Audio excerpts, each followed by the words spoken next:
Hello friends, आप सभी का स्वागत है आपका अपना YouTube channel the polytechnic classes में। तो दोस्तों, आज हम फिजिक्स में पढ़ने वाले हैं लॉ ऑफ मोशन का टाइप 2 पार्ट 2। क्या पार्ट 1 वीडियो आ चुका था, इससे पहले वाला वीडियो में पार्ट 1 था लॉ ऑफ मोशन का, और यह है आपका पार्ट 2। कुछ टॉपिक बच गए थे तो आपका पार्ट 2 में लेके आए हैं। तो जो लोग पार्ट 1 नहीं देखे हैं, पार्ट 1 का वीडियो नहीं देखे हैं, वो लोग इस वीडियो के डिस्क्रिप्शन लिंक में जाके पार्ट 1 का वीडियो देख लें ताकि अच्छे से समझ आ सके। तो दोस्तों, जो लोग बिहार पॉलिटेक्निक एंट्रेंस का तैयारी कर रहे हैं उनको बहुत ही अच्छी ढंग से तैयारी कराया जा रहा है the polytechnic classes YouTube channel पे। तो जो लोग सब्सक्राइब चैनल को नहीं किए हैं वो लोग जल्द से सब्सक्राइब कर लें और बेल आइकन को दबा दें ताकि वीडियो आपको सबसे पहले पहुंचे, जो भी मटेरियल वीडियो प्रोवाइड किया जाए और सबसे पहले आपको दिखे। तो आपका केमिस्ट्री फिजिक्स बहुत ही तेज़ी से चल रहा है, आप लोग जाके वीडियो देख सकते हैं द पॉलिटेक्निक क्लासेस के यूट्यूब चैनल के प्लेलिस्ट में जाके। तो आपका मैथ भी चल रहा है, लेकिन थोड़ा सा टेक्निकल फॉल्ट की वजह से आपका स्लो है, वो भी रन करने लगेगा कुछ ही दिनों में। तो आप लोग धैर्य रखें, आपका एग्ज़ाम थोड़ा लेट है, अभी तक फॉर्म ही भरा रहा है। तो आपका एग्ज़ाम में भी सितंबर अक्टूबर में हो, तो आप लोग अच्छे ढंग से तैयारी करें। आपका टाइम काफ़ी मिल गया है, आपका सिलेबस पूरा का पूरा कराया जाएगा। तो the polytechnic classes YouTube channel पे बने रहिए आप लोग। तो अब चलते हैं हम लोग अपने टॉपिक पे, संवेग मीन्स मोमेंटम। तो आपका संवेग मोमेंटम क्या है, कह रहा है कि किसी वस्तु के द्रव्यमान तथा वेग के गुणनफल को वस्तु का संवेग कहा जाता है। क्या कहा जाता है कि किसी वस्तु का द्रव्यमान m है, क्या द्रव्यमान m, और उस वस्तु के वेग के गुणनफल, तो वेग के गुणनफल क्या हो जाता है v, तो उसका संवेग कहा जाता है। तो संवेग बराबर क्या होता है, द्रव्यमान इंटू वेलोसिटी। किसका मल्टीपल, द्रव्यमान एंड वेलोसिटी, क्या द्रव्यमान और वेग का, ये दोनों का गुणनफल को क्या बोलते हैं हम लोग, संवेग बोलते हैं। द्रव्यमान इंटू वेग बराबर संवेग होता है। The product of mass and velocity of an object is called momentum of the object. कह रहा है कि किसी वस्तु का द्रव्यमान तथा वेग के गुणनफल को मोमेंटम कहा जाता है, मीन संवेग कहा जाता है। संवेग बराबर होता है द्रव्यमान इंटू वेग, मोमेंटम बराबर मास इंटू वेलोसिटी। इसको मोमेंटम को p से डिनोट करते हैं, तो p बराबर m मीन्स द्रव्यमान, अभी मीन्स वेलोसिटी, तो p बराबर mv। तो ये आप याद रखिएगा, संवेग बराबर क्या होता है, द्रव्यमान इंटू समय। ये आपको पूछता है, ये न्यूमेरिकल में आपको हेल्पफुल होगा, सहायक होगा। तो p बराबर mv और संवेग बराबर द्रव्यमान इंटू वेग, ये दोनों आप याद रखिएगा। और इसका ऐसा यूनिट क्या होता है, kg मीटर पर सेकंड, जिसको क्या बोलते हैं हम लोग, न्यूटन बोलते हैं। इसका यूनिट क्या होता है, kg मीटर पर सेकंड, और इसी को हम लोग क्या बोलते हैं, न्यूटन। तो ये आपका यूनिट हो गया। और यह एक सदिश राशि है, क्या है, एक वेक्टर क्वांटिटी है। सदिश क्या है, सॉरी, संवेग क्या है आपका, सदिश राशि है, मीन्स वेक्टर क्वांटिटी है। तो आप लोग संवेग के बारे में इतना जान गए हैं। तो अब नेक्स्ट चलते हैं, संवेग परिवर्तन तथा बल में संबंध। क्या कह रहा है, relation between force and change in momentum. संवेग परिवर्तन तथा बल में संबंध, इसके बारे में बताया गया है, रिलेशन बताया गया है संवेग और बल के संबंध में। तो सबसे पहले बल बराबर क्या होता है, मास इंटू एक्सेलरेशन होता है। फोर्स बराबर m इंटू ए, मास और ए एक्सेलरेशन। तो आपका इक्वेशन ऑफ मोशन का फर्स्ट इक्वेशन बताए थे कि क्या होता है, v बराबर u प्लस ए टी, जो आपका v क्या था, फाइनल वेलोसिटी था, और u क्या था आपका इनिशियल वेलोसिटी था, और ये क्या था आपका एक्सेलरेशन, और t क्या था, ये टाइम था। तो यहाँ पे उसी के माध्यम से हम लोग रिलेशन इस दोनों में निकालेंगे, क्या, संवेग और बल में। तो आपका v बराबर क्या हो गया, u प्लस ए टी हो गया। तब आता है a, यहाँ पे इसको कैलकुलेशन कीजिएगा तो a बराबर क्या आ जाएगा, v माइनस u बटा t। जैसे आपको मैं कैलकुलेशन करके दिखा सकता हूँ,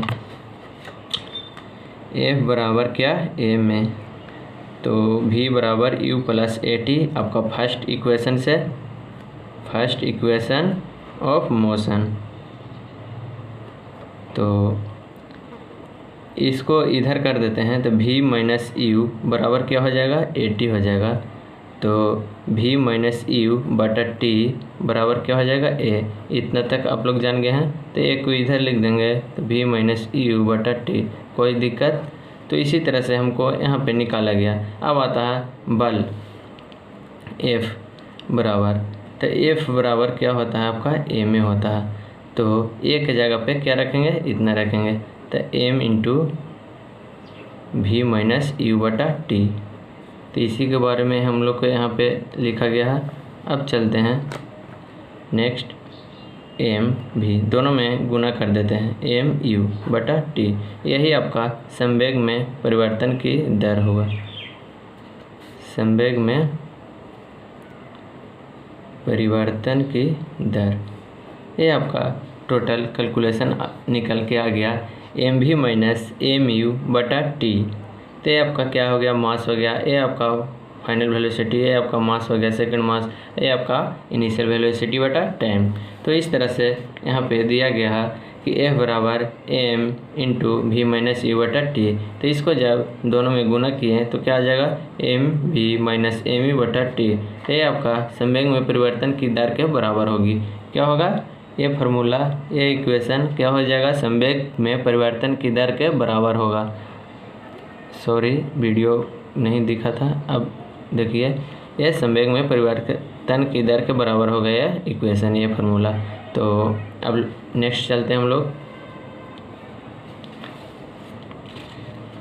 कह रहा कि अतः बल संवेग परिवर्तन की दर के बराबर होता है। क्या होता है, बल संवेग परिवर्तन की दर के बराबर होता है। जैसे कि आप लोग देखें कि फोर्स संवेग में परिवर्तन की दर के बराबर है। ये क्या है फोर्स, ये क्या है संवेग में परिवर्तन की दर, ये दोनों इक्वल आ गए। तो वहाँ पे दिया गया है कि बल संवेग परिवर्तन की दर के बराबर होता है। तो बल बराबर क्या हो जाएगा, अंतिम संवेग माइनस प्रारंभिक संवेग बटा परिवर्तन में लगा समय। मीन्स क्या कह रहा कि final momentum minus initial momentum बता टाइम, जो परिवर्तन में लगा समय है उसका से डिवाइड कर दिया है। तो ये आपका बल बराबर आ गया। तो ये न्यूमेरिकल में पूछा जाता है, तो ये आपको न्यूमेरिकल व्यू से आपको याद करना होगा। अब आते हैं हम लोग संवेग संरक्षण का नियम। ये बहुत ही विविध क्वेश्चन है, आपको एग्जाम में एक दो क्वेश्चन आते हैं संवेग संरक्षण नियम से। ये आपका न्यूमेरिकल मिलेंगे इससे। तो क्या होते हैं संवेग संरक्षण का नियम, कन्जर्वेशन ऑफ मोमेंटम। इस नियम के अनुसार दो गोली के टकराने पर टक्कर से पहले संवेगों का योग तथा टकराने के बाद संवेगों का योग बराबर होता है। कह रहा है कि इस नियम के अनुसार जब दो गोली टकराता है तो टक्कर होने से पहले संवेग का योग, दो गोली टकराने से पहले उसका संवेग का योग और टकराने के बाद संवेग का योग बराबर रहता है। यदि m1 तथा m2 द्रव्यमान के दो गोलों के वेग क्रमशः u1 और u2 है तो टकराने के पश्चात v1 तथा v2 हो जाते हैं।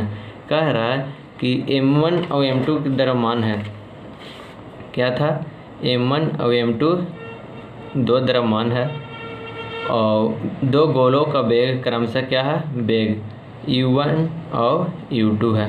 ये क्या है, आपका वेग है। तो टकराने के पश्चात v1 और v2 हो जाता है, ये कह रहा। तो आपका इक्वेशन बन के आ गया m1 minus u1 plus m2 into u2 बराबर टकराने के बाद क्या हो जाएगा, m1 into v1 plus m2 into v2। ये आपका टकराने के बाद हो गया। ये टकराने के पहले तो क्या था, m1 into u1 plus m2 into u2 बराबर टकराने के बाद का गोली का संवेग m1 into v2 plus m2 into v2। तो इस तरह से आप लोग का है, देखिए।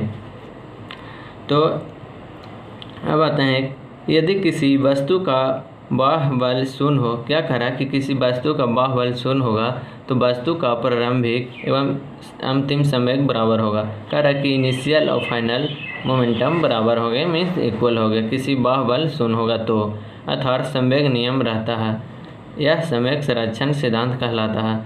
तो कह रहा है कि यही आपका संवेग नियम कहलाता है या संवेग संरक्षण का सिद्धांत है। तो इस प्रकार आपका संवेग संरक्षण नियम हुआ। अब आते हैं हम लोग कह रहा है कि एक पॉइंट है, यदि टक्कर के पश्चात दोनों पिंड संयुक्त होकर एक हो जाते हैं। क्या कह रहा है कि टक्कर, दो गोली को टक्कर करते हैं, उसके पश्चात पिंड संयुक्त होकर एक हो जाएगा, दोनों जोड़ जाएंगे तो उनका उभयनिष्ठ वेग भी हो जाते हैं। तो एक फार्मूला निकल के आता है m1 + m2 इंटू v बराबर m1 into v1 plus m2 into u2 m2 into u2। ये आपका एक फार्मूला है, इक्वेशन है। तो ये आपको इसी इक्वेशन से आपका न्यूमेरिकल पूछा जाता है समय संरक्षण से, तो ये आपको याद रखना पड़ेगा, ये आपको याद कर लीजिएगा। ठीक, अब आते हैं हम लोग समय संरक्षण के महत्वपूर्ण विशेषताएं। क्या क्या विशेषताएं हैं समय संरक्षण के? Important feature of momentum conservation. तो सबसे पहला है एक या एक से अधिक वस्तुओं को निकाय मीन्स सिस्टम होता है पर कोई बाहरी बल नहीं लग रहा है तो उस निकाय का कुल संवेग नियत रहेगा, अर्थात संरक्षित रहेगा। नियत रहे मीन्स संरक्षित रहना। कह रहा है कि एक या एक से अधिक वस्तु निकाय, कह रहा है कि एक या एक से अधिक वस्तु सिस्टम पर कोई बाहरी बल नहीं लग रहा, कोई भी बाहरी बल नहीं लग रहा तो उस निकाय का कुल संवेग संरक्षित रहता है मीन्स सुरक्षित रहता है। तो दूसरा आपका है जब कोई वस्तु पृथ्वी की ओर आती है, कोई भी वस्तु पृथ्वी की ओर आती है तो उसका वेग बढ़ने पे संवेग भी बढ़ जाता है। कोई वस्तु को हम पृथ्वी की ओर आता है तो उसका वेग बढ़ने पे, क्या वेलोसिटी बढ़ने पे उसका मोमेंटम भी बढ़ जाता है। वस्तु भी पृथ्वी की ओर और कोई वस्तु पृथ्वी की ओर खींचती है जिससे पृथ्वी का भी ऊपर की ओर संवेग संरक्षित रहता है, और वस्तु भी पृथ्वी की ओर खींचता है, क्या पृथ्वी की ओर खींचता है जिससे कि पृथ्वी का भी ऊपर की ओर संवेग संरक्षित रहता है, पृथ्वी का भी संवेग संरक्षित रहता है। अब आते हैं तीसरा, रॉकेट के ऊपर जाने का सिद्धांत भी संवेग संरक्षण पर आधारित है।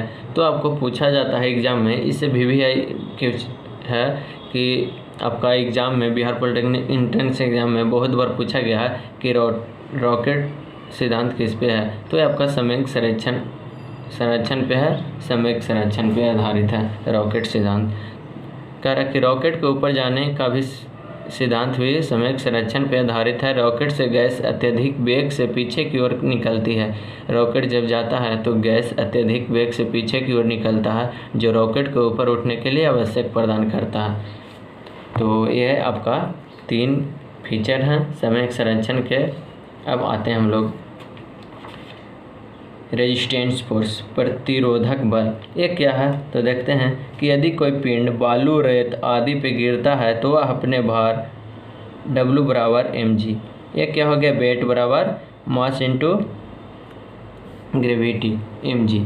तो W बराबर mg के कारण बालू रेत में धंस जाता है, परंतु रेत द्वारा आरोपित बल R रेजिस्टेंस फोर्स के कारण वह कुछ दूर धंस कर रुक जाता है। यदि बल R के कारण उत्पन्न मंदन, त्वरण, एक्सेलरेशन हो तो न्यूटन के दूसरे नियम के अनुसार net force R minus mg बराबर ma। तो ये आपका एक फार्मूला निकल के आता है, इस पर भी न्यूमेरिकल आपको पूछा जाता है, तो ये ध्यान में रखिएगा। रेजिस्टेंस फोर्स का फार्मूला होता है R माइनस mg बराबर m इंटू a। तो इस प्रकार आपका न्यूमेरिकल पूछा जाता है इस पे। अब आते हैं हम लोग पॉइंट है लिफ्ट में खड़े व्यक्ति का भार। ये आपका एग्जाम के व्यू से ज़्यादा महत्वपूर्ण है। लिफ्ट में खड़े व्यक्ति का भार, weight of a man in A lift. तो सबसे पहला है यदि लिफ्ट विरामावस्था में है तो R बराबर mg होता है। क्या लिफ्ट है जो रुका हुआ रहेगा, विराम में रहेगा तो R बराबर mg होता है, अर्थात व्यक्ति का भार में किसी परिवर्तन का अनुभव नहीं होगा। तो आपका एग्जाम में इस तरह भी पूछा जाता है कि यदि लिफ्ट विरामावस्था में है तो व्यक्ति का भार में परिवर्तन होगा, नहीं होगा, घटेगा, बढ़ेगा। तो आपको वहाँ पे ऑप्शन में एक रहेगा कोई भी परिवर्तन नहीं होता है, कोई भी परिवर्तन का अनुभव नहीं होगा। तो इस प्रकार का क्वेश्चन अराइज करता है। If the lift is in a resting state R बराबर mg means that the person will not experience any change in weight. उसका भार में किसी प्रकार का परिवर्तन नहीं होता है। जब विरामावस्था में होती है। तो सेकंड क्या है, सेकंड में कह रहा है कि यदि लिफ्ट ए त्वरण से ऊपर की ओर जा रहा है, क्या कह रहा है कि ए त्वरण से ऊपर की ओर कोई लिफ्ट जा रहा है तो क्या हो जाएगा R माइनस mg बराबर ma। यह फार्मूला देखें क्या इसमें रेजिस्टेंस फोर्स में, तो R बराबर क्या होता है कि ma और ये माइनस mg को इक्वल के ए साइड लाएंगे तो क्या आ जाएगा प्लस में। तो क्या करेंगे, अब m को कॉमन ले लेंगे तो क्या आएगा, m को कॉमन ले लेंगे तो क्या आएगा a प्लस जी। तो R बराबर m इंटू ए प्लस जी। यहाँ पे m क्या हो गया आपका मास हो गया, a एक्सेलरेशन और जी ग्रेविटी। तो इस प्रकार आपका क्या आ गया कि यदि लिफ्ट ए त्वरण से ऊपर की ओर जा रही है तो आपका क्या होगा, भार बढ़ा हुआ प्रतीत होगा। क्या होगा, उस आदमी का भार बढ़ा हुआ प्रतीत होगा। यदि लिफ्ट ए त्वरण से नीचे की ओर जा रहा है तो क्या होगा, भार घटा हुआ प्रतीत होगा। जब ए त्वरण से नीचे की ओर जाएगा तो घटा हुआ प्रतीत होगा भार, ए त्वरण से ऊपर की ओर जाएगा तो भार बढ़ा हुआ प्रतीत होगा। इसमें होता है mg माइनस आर बराबर ma। तो mg माइनस ma को इधर ले लाएँ तो क्या हो जाएगा माइनस ma बराबर r, ए आ गया ए साइड तो प्लस में r। तो m कॉमन ले लेंगे तो g माइनस a बराबर r। तो ये आपका हो गया नीचे की ओर आ रहा है लिफ्ट, तो कैसे भार प्रतीत होगा, घटा हुआ प्रतीत होगा। नीचे की ओर आएगा तो नीचे की ओर आ रहा है तो घटा हुआ प्रतीत होगा, ऊपर की ओर जा रहा है तो बढ़ा हुआ प्रतीत होगा बाहर।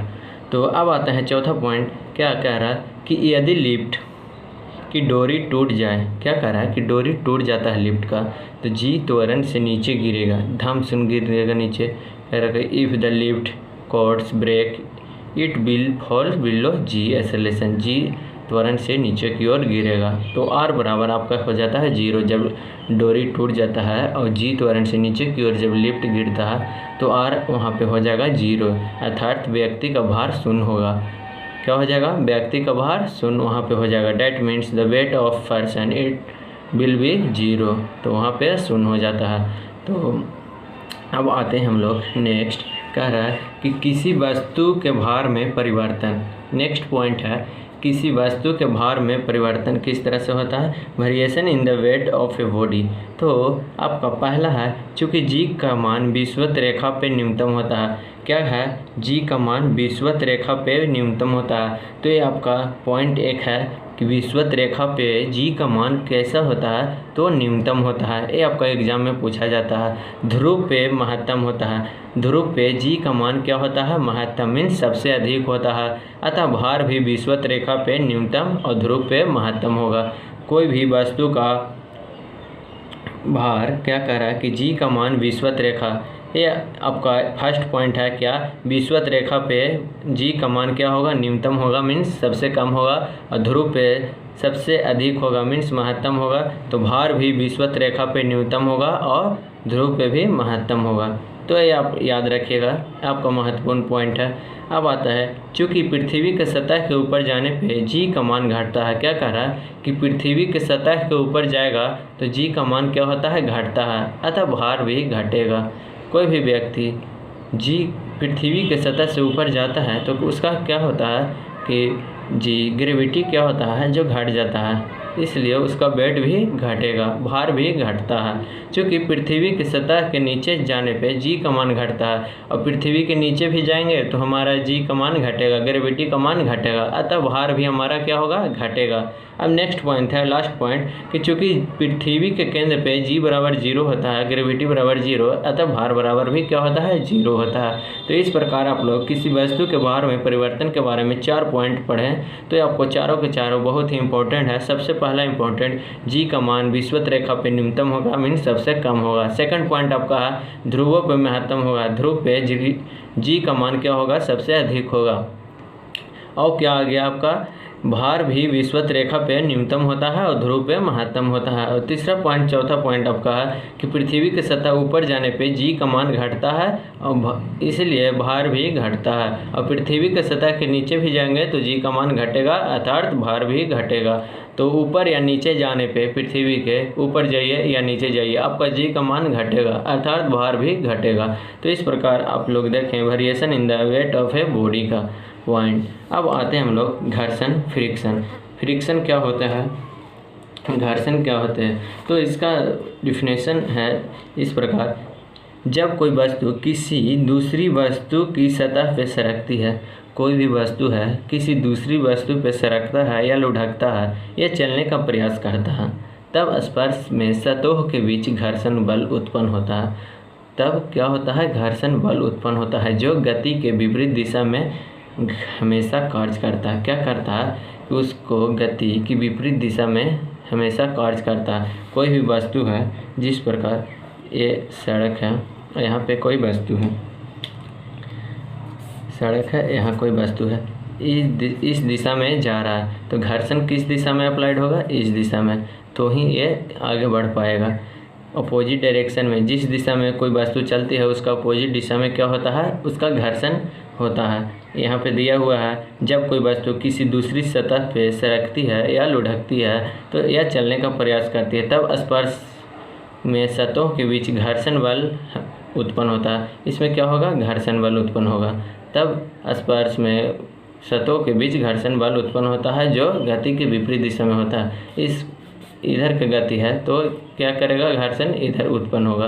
तो यही कह रहा, जैसे एक एग्जांपल और लिया कि एक कोई वस्तु है, इसको गति इधर है, इधर जा रहा, तो घर्षण बल किधर लगेगा, इस गति में लगेगा। क्या लगेगा, इस दिशा में जा रहा है कोई वस्तु, ये जा रहा, तो इसका जब घर्षण है, फ्रिक्शन है, जो इस दिशा में लगेगा, तो ही ये आगे बढ़ पाएगा। ये आपका एग्जाम्पल हुआ। अब आते हैं हम लोग, घर्षण का एक कारण स्पर्श में सतहों का रुखड़ापन है। कह रहा है कि घर्षण का एक कारण और है, क्या है, स्पर्श में सतहों का रुखड़ापन। कोई भी सड़क है तो ये आपको दिखेगा, एकदम छोटा चीज़ से देखिएगा तो ये आपको ऐसे ऐसे दिखेगा, तो ये रुखड़ापन कह रहा है कि घर्षण का वजह क्या है, सतहों का रुखड़ापन। अब आते हैं घर्षण के नियम। क्या कह रहा है कि नियम, इससे सीमित घर्षण का नियम भी कहते हैं। क्या बोलते हैं, घर्षण के नियम को सीमित घर्षण का नियम भी बोलते हैं। तो पहला आपका है घर्षण का नियम, घर्षण बल की दिशा वस्तु को खिसकाने वाले बल की दिशा से विपरीत होती है। अभी अभी बताएं कि घर्षण बल की दिशा वस्तु को खिसकाने वाले बल के दिशा के विपरीत होती है। ये वस्तु है, इधर हम खिसका रहे हैं तो इसका घर्षण किधर होगा, इधर होगा। तो ये आपका क्या होगा, कोई वस्तु है, ये वस्तु है, इधर हम खिसका रहे हैं इस साइड में, तो आपका घर्षण किधर लगेगा, उल्टा साइड में, मीन्स विपरीत साइड में। तो ये आपका फर्स्ट नियम हो गया। सेकंड है सीमित घर्षण बल स्पर्शी तलों के बीच अभिलंब प्रतिक्रिया का अनुक्रमानुपाती होता है, मीन्स प्रोपोर्शनल होता है, that is F proportional to R. तो ये आपका सेकंड नियम हो गया। थर्ड नियम कह रहा है कि सीमित घर्षण बल स्पर्श तलों के क्षेत्र पर निर्भर नहीं करता है। क्या, उस पर डिपेंडेंट नहीं रहता है, किस पे, सीमित घर्षण बल के स्पर्श तलों के क्षेत्र पर डिपेंडेंट नहीं रहता है, निर्भर नहीं रहता है। तो आपका चौथा पॉइंट है सीमित घर्षण बल स्पर्श तलों की प्रकृति पर निर्भर करता है, मीन्स इस पे क्या है, चौथा कि सीमित घर्षण बल स्पर्श तलों की प्रकृति पर निर्भर करता है। उसके स्पर्श तलों के क्षेत्र पर निर्भर नहीं करता है, लेकिन प्रकृति पर निर्भर करता है। ये दोनों पॉइंट देखिएगा, थोड़ा सा अंतर है। उसका स्पर्श तलों के क्षेत्र पर है जो निर्भर नहीं करता है, और उसके स्पर्श तलों के प्रकृति पे है जो क्या है, निर्भर रहता है। तो घर्षण के दो प्रकार होते हैं, स्थैतिक घर्षण और गतिज घर्षण। क्या, स्टैटिक फ्रिक्शन और काइनेटिक फ्रिक्शन, ये दो प्रकार के घर्षण होते हैं। तो घर्षण में आप लोग को ज़्यादा कुछ नहीं पढ़ना है, ज़्यादा एग्जाम में इससे ज़्यादा नहीं आ सकता है, तो इतना ही आप लोग के मैं बताऊंगा घर्षण के बारे में, जो कि हेल्पफुल हो एग्ज़ाम में। तो अब आगे हम लोग चलते हैं। नोट में कुछ है, बल तथा भार का मात्रक क्या होता है, न्यूटन होता है। बल के तो पढ़ाए हैं कि बल का भार क्या होता है, मात्रक न्यूटन होता है। तो भार का भी मात्रक क्या होगा, न्यूटन होता है। भार भी एक प्रकार का बल ही है। अब आते हैं, इन दोनों राशियों में मूलतः कोई अंतर नहीं होता है। क्या होता है कि कोई अंतर नहीं होता है इन दोनों राशियों में, क्योंकि भार भी एक प्रकार का क्या है, बल है, जो पृथ्वी अपने केंद्र की ओर किसी वस्तु पर लगती है। पृथ्वी अपने केंद्र की ओर वस्तु पर लगती है। आपका 3 पॉइंट बताए थे, 3 समीकरण बताए थे गति के समीकरण। क्या क्या था, v बराबर u प्लस 80 था, s बराबर u प्लस हाफ 80 था दूरी के लिए समीकरण। था, ये वेग के लिए समीकरण था। वेग इनिशियल फाइनल निकालने के लिए रहता था तो इस फॉर्मूला का यूज करते थे। कोई भी दूरी निकालना रहे तो क्या करते थे इसको। अब एक था क्या, v² बराबर u² प्लस 2s, ये तीसरा समीकरण था। तो ये तीनों पे आपको न्यूमेरिकल आता है, तो ये तीनों न्यूमेरिकल आप लोग बहुत अच्छे ढंग से याद करते रहिएगा, इस पे न्यूमेरिकल बनाइएगा क्योंकि एग्ज़ाम यहीं से पूछा जाता है एग्ज़ाम में क्वेश्चन। अब आता है नेक्स्ट आवेग। इम्पल्स क्या है, तो इम्पल्स है बल तथा इसके लगने वाले समय अंतराल के गुणनफल को आवेग कहते हैं। फोर्स तथा इसके लगने वाले समय अंतराल के गुणनफल को बल कहते हैं। आवेग बराबर बल इंटू समय अंतराल, तो आवेग को I से डिनोट करते हैं, बल को क्या F से फोर्स, और T क्या हो गया आपका समय हो गया, तो I बराबर FT। तो अतः बल का आवेग संवेग परिवर्तन के बराबर होता है। क्या होता है, बल का आवेग संवेग परिवर्तन के बराबर होता है। अब इसका मात्रक भी क्या होता है, kg/s होता है अथवा न्यूटन होता है। तो आवेग और संवेग क्या कह रहा है कि आवेग और संवेग दोनों है जो इक्वल होता है, दोनों का ऐसे मात्रक क्या होता है, kg/s होता है, और इसका kg/s को क्या बोलते हैं, न्यूटन बोलते हैं। तो इस प्रकार आपका आज का वीडियो समाप्त हुआ। लॉ ऑफ मोशन आपका समाप्त हुआ। अब लॉ ऑफ मोशन से जितना भी क्वेश्चन एराइज होते हैं बिहार पॉलिटेक्निक एंट्रेंस एग्जाम में पूछे जाते हैं, वो आपको नेक्स्ट वीडियो में टोटल का टोटल आपका क्वेश्चन कराएंगे। तो आप लोग बने रहिए, देखते रहिए the polytechnic classes YouTube channel को। तब तक के लिए बाय, धन्यवाद।